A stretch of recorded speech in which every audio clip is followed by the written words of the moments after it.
All right, this is an original Tales for a Story, and honestly, this one took a turn I did not expect. All right, let's get into it. My parents said, "We are done raising your mistake. Get out and never come back." Then they kicked me and my 5-year-old out in the middle of a snowstorm. 3 hours later, there was a knock at their door. They opened it and started screaming. If you're wondering how orange juice turned into homelessness, same. It was 10:45 p.m., the kind of late where the house was asleep and quiet, and the snow outside was doing that aggressive sideways thing like it had a personal vendetta. My daughter Zoe couldn't sleep. Not, cute toddler can't sleep. She was 5. She had opinions now. She had questions. She had the emotional range of a tiny CEO who just discovered corporate betrayal. "I don't like the wind," she whispered, eyes shiny in the dark. "It's just weather," I whispered back, like that was comforting, as if weather ever listened to logic. I scooped her up and carried her down the hallway because waking up my parents at night was like poking a bear and then acting surprised when it mauled you. The house was tense even when it was quiet. It was that kind of quiet that didn't feel peaceful. It felt like everyone was holding their breath, waiting for someone, me, to mess up. I tried to be careful. I tried to do everything right. I tried to be invisible. We made it to the kitchen. I flipped on the smallest light, just enough to see. I moved like a thief in my own house. I poured Zoe a small cup of orange juice because it was the one thing that usually made her settle. It felt like a tiny, harmless solution. Lights on equals problem. Footsteps on the stairs. A door opening upstairs. A sigh, heavy with disgust. Like I'd committed a crime by needing air. Mom appeared at the top of the stairs, her voice sharp and tired in that special way that meant it wasn't about the moment. It was about me. "What are you doing?" Zoe couldn't sleep, I said quietly. "I'm just..." My sister Savannah appeared too, hair messy, face already irritated like she'd been woken from a life of luxury by peasants. Savannah was 17, which is old enough to know better and young enough to think the world owed her silence. She squinted at Zoe like Zoe was a bug on her shoe. "Are you kidding me?" Savannah hissed. "I have school. Some of us actually have plans." I apologized automatically because that was the family religion. Apologize first, explain never. "I'm sorry," I said. "We'll be quick." Savannah stepped farther into the kitchen, arms folded, and said, very calmly, like she'd rehearsed it, "Can you please just keep it down? It's late." Zoe's hands were small and clumsy, shaking. She reached for the cup. Her fingers slipped. The cup tipped. Orange juice spilled onto the carpet. One beat of silence. Just one. My brain instantly went into fix-it mode. Towels. Paper towels. Something. Anything. It's juice. It's not acid. It's not blood. It's not... Dad's footsteps hit the stairs hard enough to make them creak. Mom gasped like the house had been stabbed. Savannah went cold and disgusted. "Are you serious?" I dropped to my knees with towels. "It's okay. It's fine. I'll fix it," I said, talking fast, talking small, like if I made myself tiny enough the moment wouldn't hurt us. Zoe's lip trembled. "I'm sorry. It's okay," I whispered. "Baby, it's okay." Dad moved like he'd been waiting for this, like he'd been sitting there his whole life, waiting for orange juice to give him permission. "I'm done," he said. "I'm done with this." Mom backed him immediately. "This house is not a daycare. We are sick of your mess." "I'll clean it," I said. "It was an accident. She's 5. Savannah added fuel like she always did. "She can't even control her own kid." Dad's eyes fixed on Zoe for half a second. Not like she was a child, like she was evidence. Then he said it. All of it. In one clean hit. Like the sentence had been living on his tongue for years. "We are done raising your mistake. Get out and never come back." For a second, my brain just stalled. Because what do you do with that? What do you do when someone says your child is a mistake like it's a fact? Like it's a stain? I stared at them from the floor, towels in my hands, orange juice soaking into the carpet like a crime scene. "Dad." My voice sounded far away. "It's snowing. It's a storm. Where are we supposed to—" "I don't care," he said. Mom didn't look at me. She looked at the carpet. Like the carpet was the victim. I kept thinking, they don't mean it. They'll cool down. Any second now someone will stop this. Any second now Mom will sigh and say, "Fine, just tonight." Any second now Dad will come to his senses. Nobody stopped it. Dad grabbed bags like he'd practiced this in his head, like there was a checklist and he'd finally gotten to use it. Mom yanked Zoe's coat off a hook and shoved it toward me like evidence. As Dad shoved a bag at me, he twisted the house key off my key ring. He curled it in his fist and said, "These aren't yours anymore." I felt the air leave my lungs. "Just let us stay tonight," I said. "Please. I'll sleep in the car in the driveway. You will not," Savannah said, voice tight. "You're not staying here." Mom didn't look at me. Savannah watched. Too calm. Too satisfied. Dad opened the door, cold punched in like a fist. Snow blew sideways into the hallway. Zoe whimpered and pressed into my side. They pushed us out like we were trash that needed taking out before morning. The door shut. The lock clicked. It wasn't the shouting that broke me.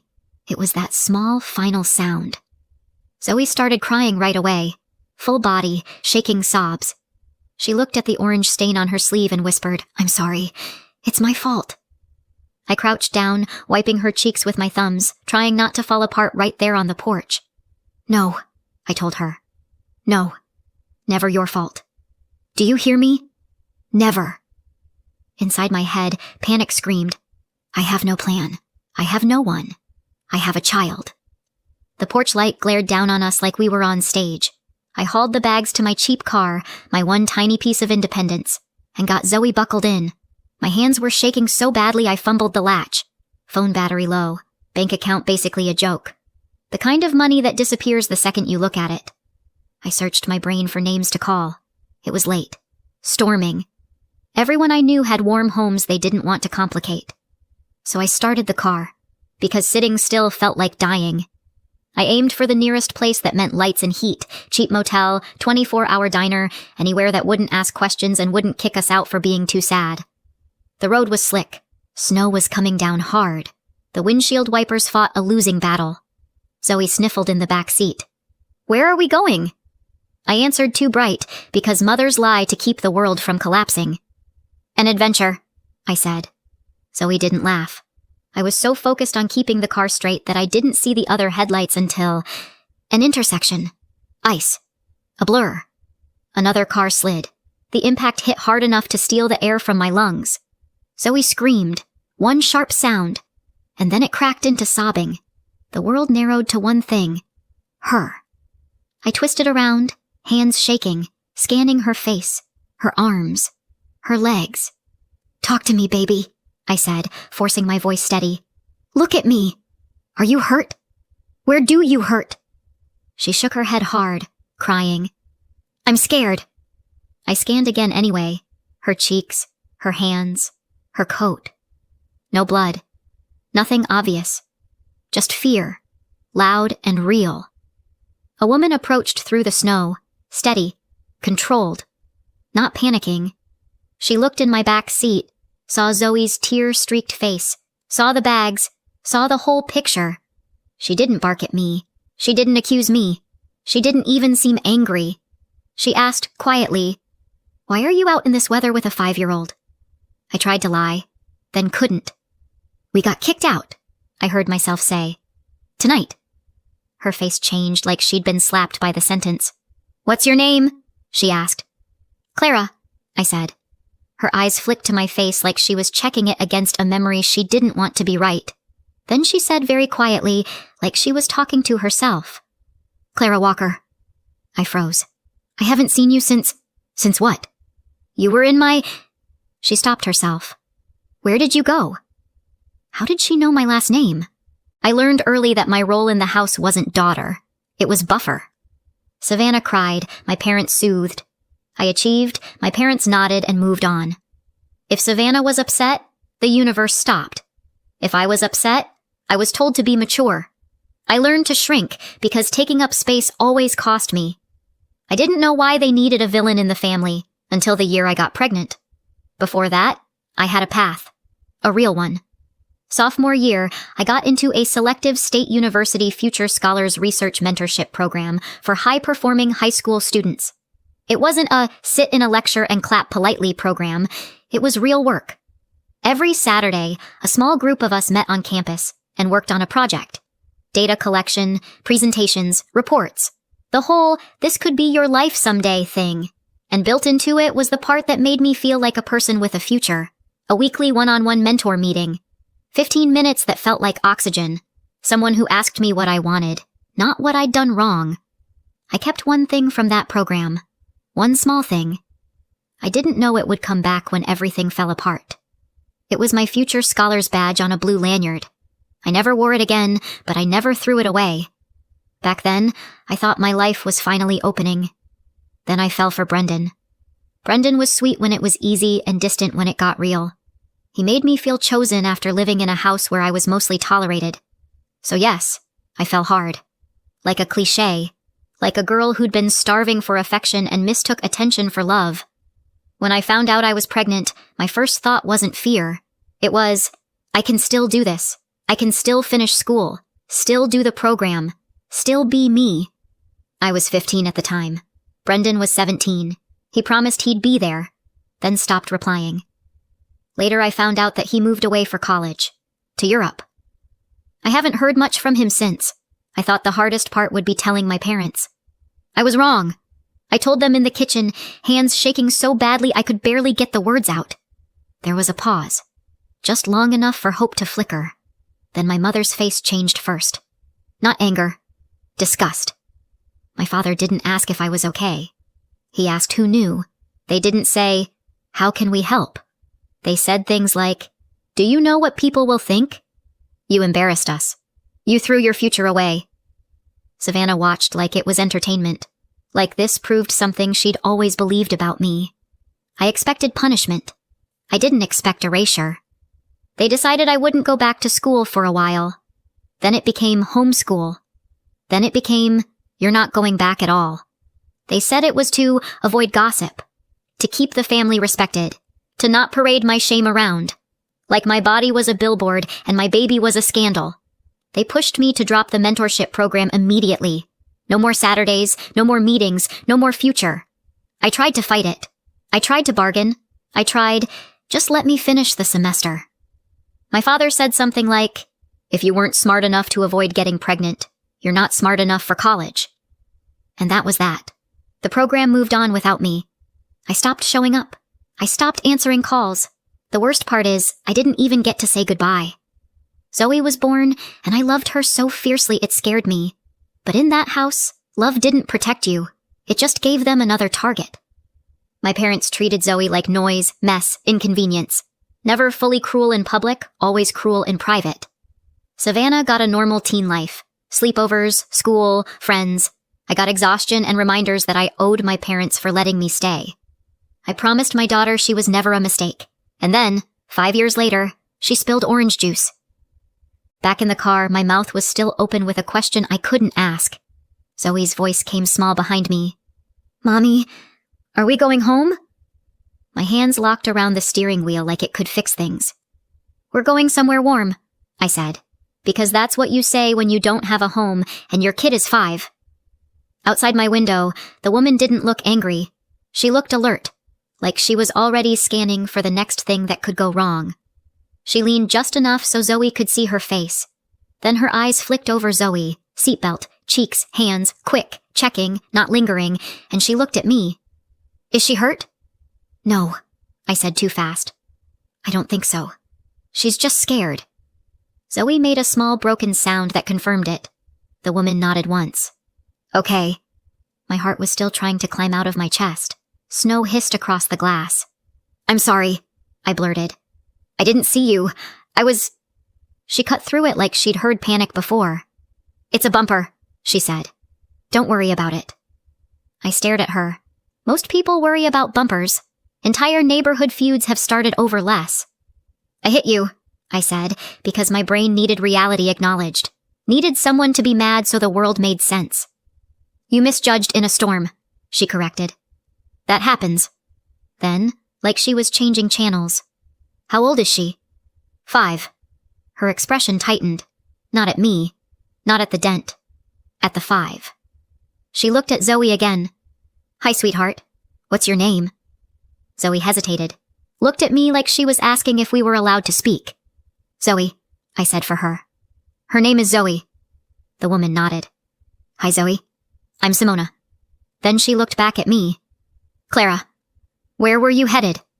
A motel, I said, and it sounded pathetic the second it left my mouth.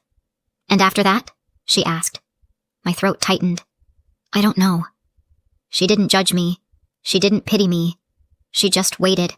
Like she could tell the truth was right there, and she didn't need to chase it. I swallowed. My voice came out small. My parents kicked us out, I said. Tonight? Something shifted in her face. Not surprise. More like anger deciding where to land. In this weather? She asked, voice quiet. I nodded once. Zoe made a small whimper behind me, like she understood enough to be scared. Simona exhaled through her nose. Then she said very calmly, like she'd made a decision that didn't require my permission. Okay. You're not driving anywhere else tonight. I have to, I said automatically. I don't have... I heard you, she said. You don't have anywhere. That's why you're not driving. She stepped back from my window and pointed toward a small parking lot nearby. Hazards on, she said. Pull into that lot. Slow. I'll follow you. I wanted to argue. My pride tried to sit up like it still had rights. But Zoe whispered, Mommy. And my pride sat back down immediately. I flicked my hazards on. I eased the car forward and into the lot with the delicacy of someone defusing a bomb. Simona parked behind me. She got out, took 2 quick photos of the bumpers and the intersection, then tucked her phone away like she'd just filed the dent into a drawer labeled later. I got out too, and the cold hit hard enough to steal my breath. I'm really sorry, I said again, because I guess I'm committed to this brand. It's fine, she said, eyes already on Zoe through the glass. Is her car seat secure? Yes. Good. Then she looked at me. Do you have your keys? My car key, I said. Yeah. My house key. No, he took it. Her jaw tightened slightly. Okay. She didn't say more. She walked to her back door, opened it, and pulled out a blanket. Not as a dramatic prop. Just matter of fact. Like she kept one because life happens. She spread the blanket across the back seat and opened the door. Hey, she said softly. Come sit here. We're getting warm. Zoe stared at her, then checked my face. I nodded. It's okay, baby. She climbed in, coat clutched tight, and her breathing finally slowed. I grabbed our bags from my car. My fingers fumbled the zipper. I dropped one bag because of course I did.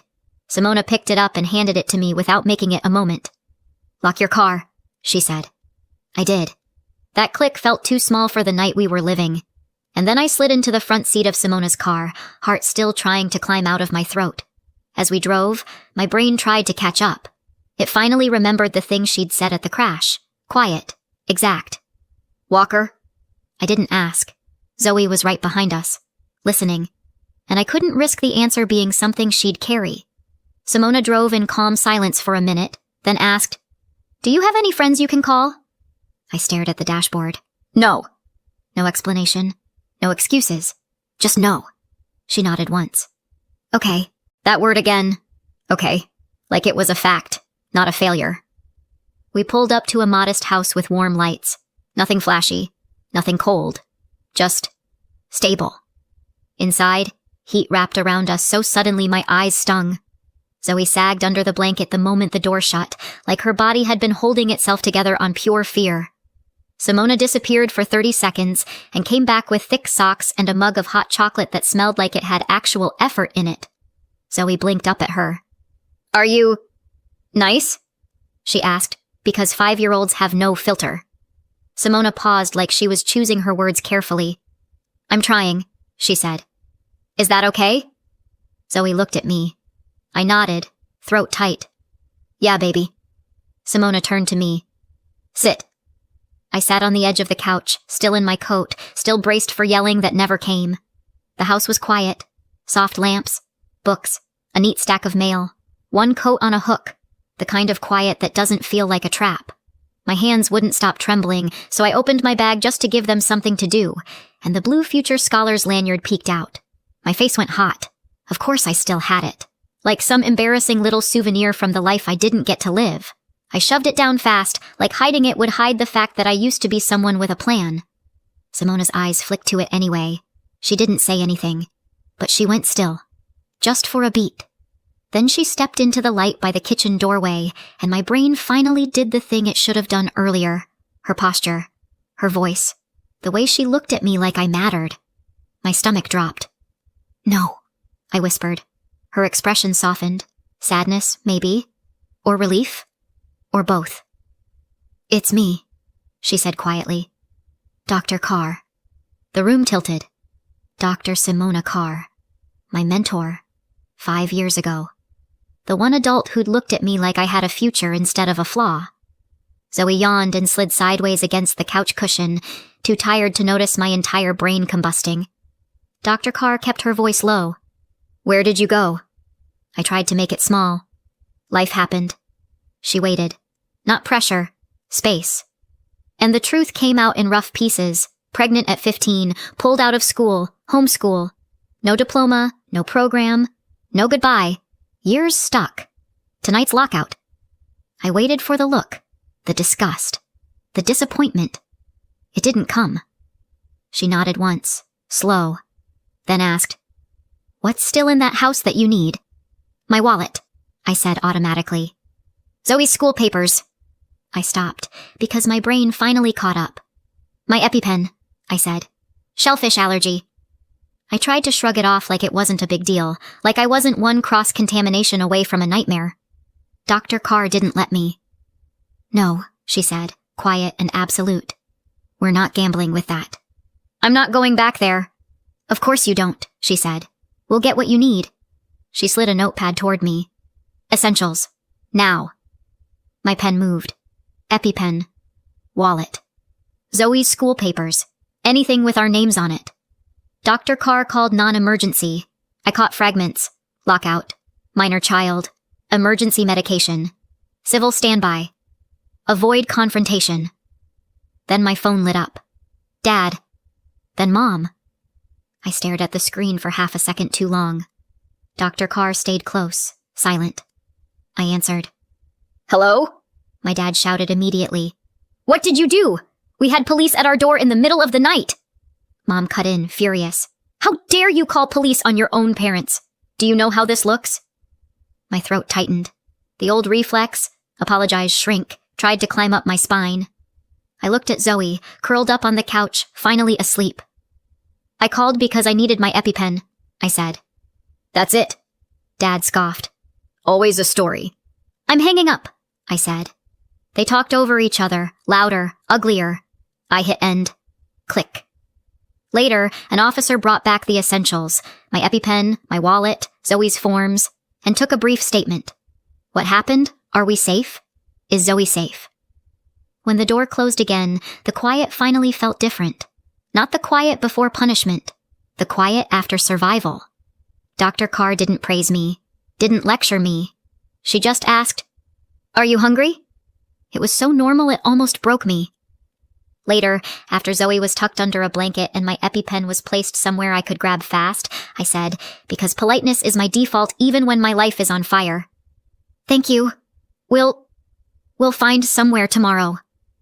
Dr. Carr looked at Zoe, then at me. "You can stay here," she said. Not pity, not a suggestion, a fact. "For tonight?" I whispered. She shook her head once. "Until you're stable. Until you're safe." Zoe's eyes fluttered open, like she'd been listening from the edge of sleep. "Can we stay?" she whispered. And the scariest part was this. I still didn't know why she was doing it. Why she was so nice to us. I only knew what it felt like to imagine morning without fear. The next morning was quiet in a way that didn't feel peaceful. It felt like the calm after a fire. Everything still smells like smoke, even if the flames are gone. Zoe slept on Dr. Carr's couch like she'd earned it. I didn't. I sat upright, fully dressed, staring at my phone like it might bite.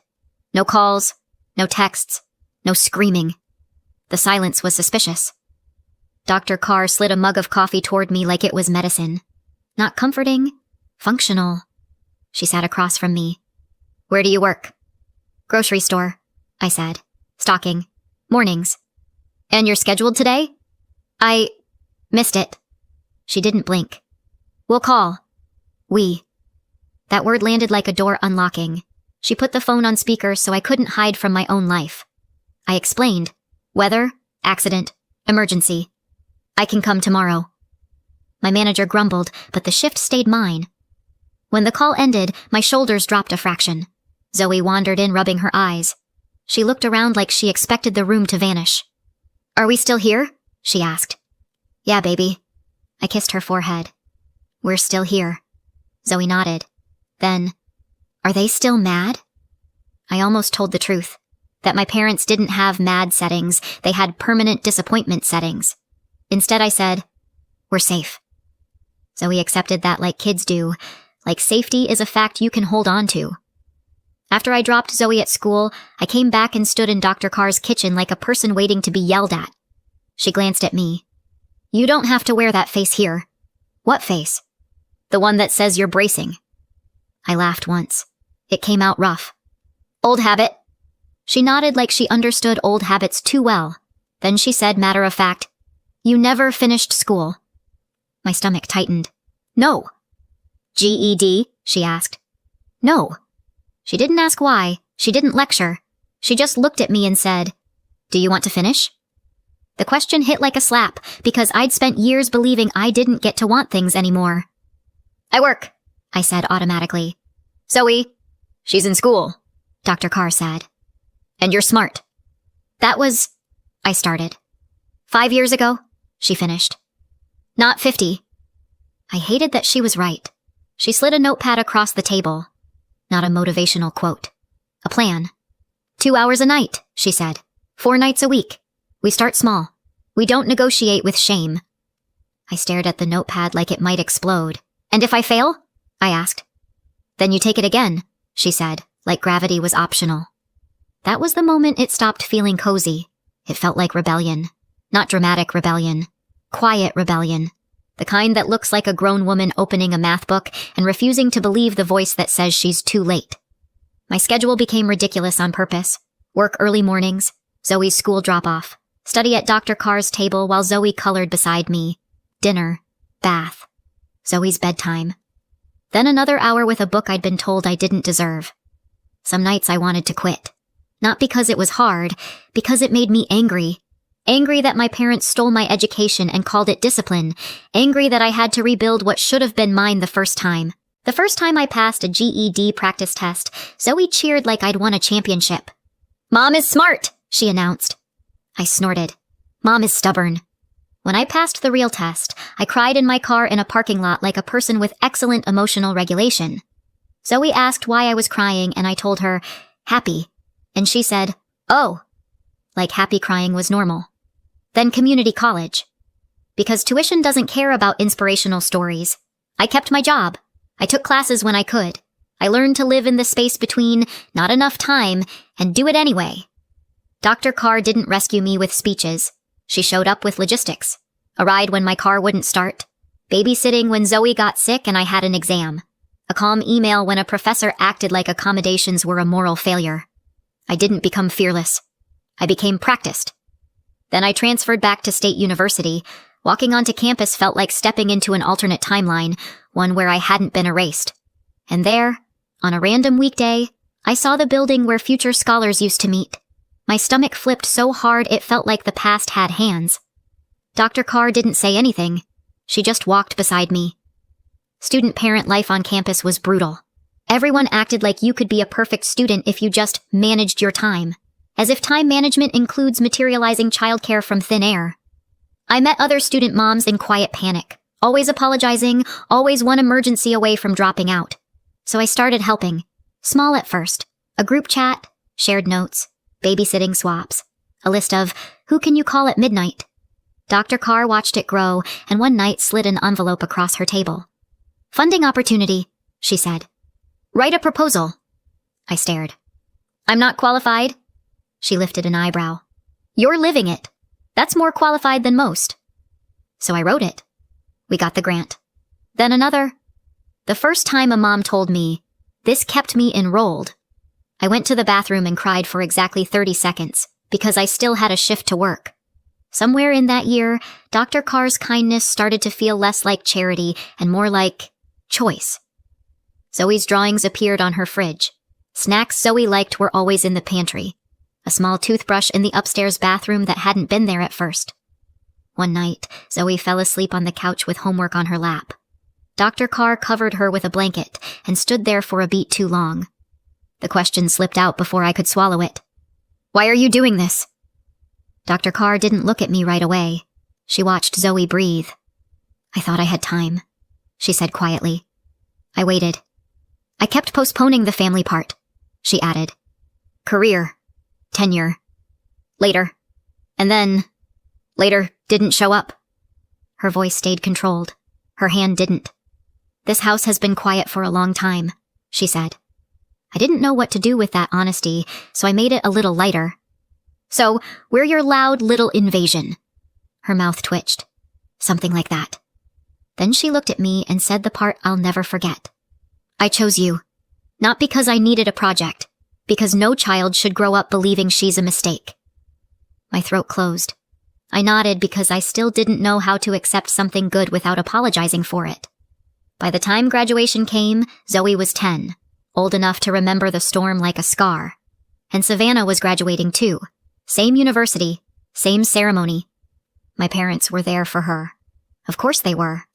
I saw them before they saw me and felt something old try to rise, an instinct to shrink. It didn't win. The announcer's voice rolled through the auditorium. "Please welcome our student speaker and founder of the Student Parent Support Initiative, Clara Walker." I stepped into the light. Savannah was clapping, then her hands froze midair. 2 rows behind her, my mom's face drained so fast it looked unreal. My dad leaned forward, staring like his eyes could undo time. I reached the podium and adjusted the mic. "Good evening," I said. "I'm Clara Walker. I'm a graduate. And I'm a mom." Zoe sat near the front with Dr. Carr, staring up at me like she was holding me steady. "When Zoe was 5, I said, "my parents looked at me and said, 'We are done raising your mistake. Get out and never come back.'" The room went dead quiet. Heads turned, subtle at first, then sharper, toward the section where my parents sat frozen. My mom covered her mouth.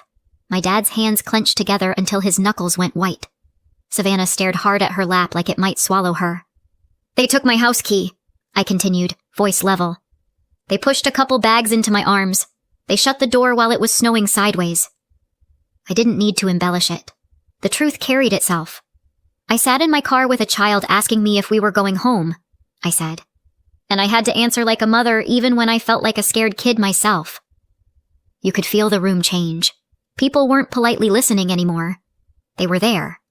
"And that same night, I got into a minor car accident," I said. Nobody was hurt. But I remember thinking, of course. A few uneasy laughs, because pain plus timing is comedy's darker cousin. "The woman who got out of the other car didn't care about the bumper," I said. "She asked me one question. 'Where are you going?'" I paused. I said, "I don't know." Silence. Heavy. Real. "She took us home," I said. "She gave us a home." I turned toward the front row. "That woman is Dr. Simona Carr." Applause hit fast. Dr. Carr didn't stand. She just nodded once, eyes bright. "That's why this initiative exists," I said. "Because being smart doesn't matter if you don't have childcare. Ambition doesn't matter if one sick day can knock you out of school, and nobody should have to choose between feeding their kid and finishing a degree." I let it land. "If someone has ever called you a mistake," I finished, voice steady, "they were wrong." I stepped back from the mic. The applause rose, stronger now, not polite anymore. My mom was crying openly. My dad stared straight ahead like the floor had shifted. Savannah still couldn't lift her hands to clap. For the first time in my life, they didn't get to control the story. Afterward, they found me. Of course they did. Tears. Apologies. The sudden desperate need to rewrite history into something softer. I didn't raise my voice. "I forgive you," I told them, because I didn't want poison in my body forever. "But I'm not coming back." They tried family is family. I looked at Zoe, then at Dr. Carr. "No," I said quietly. "Family is who shows up." And I walked away. Not angry, not triumphant, Just done. Because my life wasn't a punishment anymore. It was mine. Everyone loves to say, but they're your parents, until they're the ones getting thrown out in a snowstorm. I forgave them. I just didn't hand them access to my life. Reconnect or no contact. What would you choose? Comment below. And subscribe if you want more.